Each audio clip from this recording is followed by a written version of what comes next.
किसी समय की बात है, एक शक्तिशाली राजा की बेटी थी। वह सुंदर, बुद्धिमान और बेहद जिज्ञासु थी। राजकुमारी का मानना था कि जीवन में केवल ताकत और धन ही नहीं, बल्कि बुद्धिमत्ता भी अत्यंत महत्वपूर्ण है। जब विवाह का समय आया, तो उसने अपने पिता से कहा, पिताजी, मैं केवल उसी से विवाह करूंगी जो मुझे बुद्धि और समझ से प्रभावित कर सके। राजा ने राजकुमारी की यह शर्त सुनी और कहा, बेटी, अपनी शर्त स्पष्ट करो।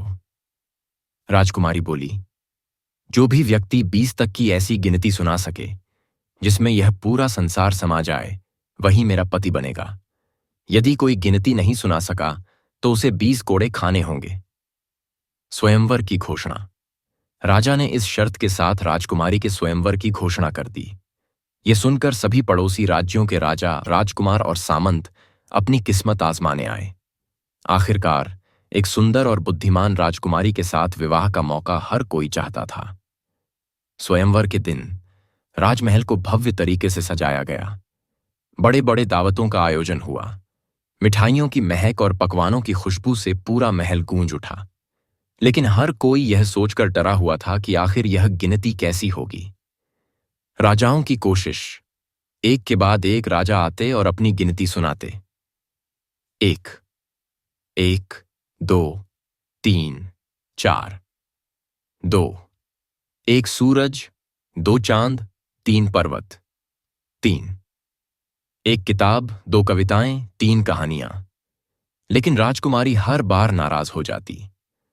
यह गिनती तो साधारण है, इसमें तो संसार की पूरी झलक ही नहीं दिखती, वह कहती। हर असफलता पर उस राजा को कोड़े लगाए जाते। कुछ राजा तो शर्त सुनते ही पीछे हट गए। उनकी राय थी कि राजकुमारी केवल सबका मजाक बना रही है। सभा में बैठे हुए एक हलवाई ने यह तमाशा देखा। वह वहां केवल भोजन पकाने आया था, लेकिन उसने राजाओं की असफलता पर जोर से ठहाका लगाया। डूब मरो, बड़े बड़े राजा होकर भी 20 तक की गिनती नहीं सुना सकते। ऐसी गिनती तो एक साधारण इंसान भी बता सकता है। हलवाई की बात सुनकर सभी राजाओं का गुस्सा फूट पड़ा। सभा में हलचल मच गई। कुछ राजा उसे अपमानित करने लगे। राजा ने गंभीर स्वर में पूछा, क्या तुम ऐसी गिनती जानते हो? हलवाई मुस्कुराया और कहा, राजन, मैं गिनती तो जानता हूं, लेकिन मैं तो साधारण हलवाई हूं। यदि मैंने गिनती सुना दी तो क्या राजकुमारी मुझसे विवाह करेगी? यह सुनकर सभा में सन्नाटा छा गया। राजकुमारी ने मुस्कुराते हुए कहा, हां, यदि तुम ऐसी गिनती सुना दो जिससे मैं संतुष्ट हो जाऊं तो मैं तुमसे विवाह करूंगी। लेकिन यदि असफल रहे तो तुम्हें मृत्युदंड दिया जाएगा। हलवाई ने सिर झुकाकर राजा की अनुमति मांगी और अपनी गिनती शुरू की।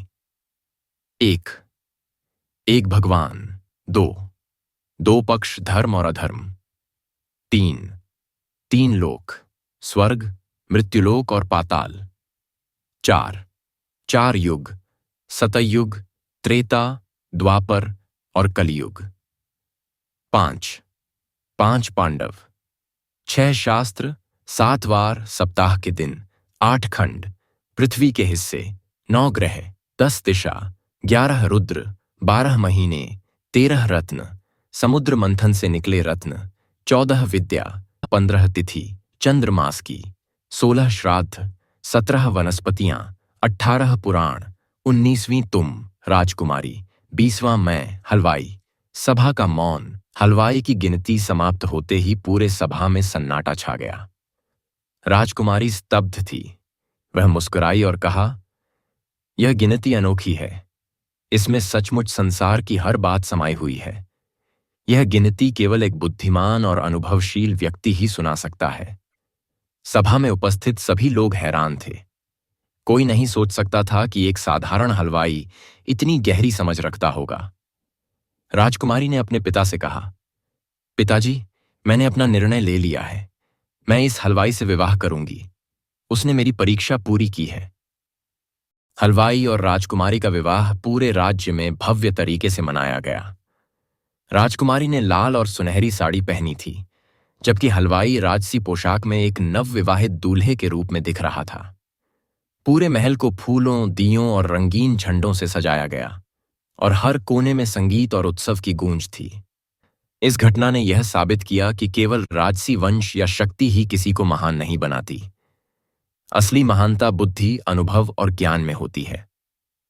हलवाई और राजकुमारी का विवाह पूरे राज्य में धूमधाम से हुआ और वे एक लंबे समय तक खुशी खुशी राज्य का संचालन करते रहे। इस तरह की रहस्यमयी और रोमांचक कहानियों के लिए चैनल को सब्सक्राइब करना न भूलें।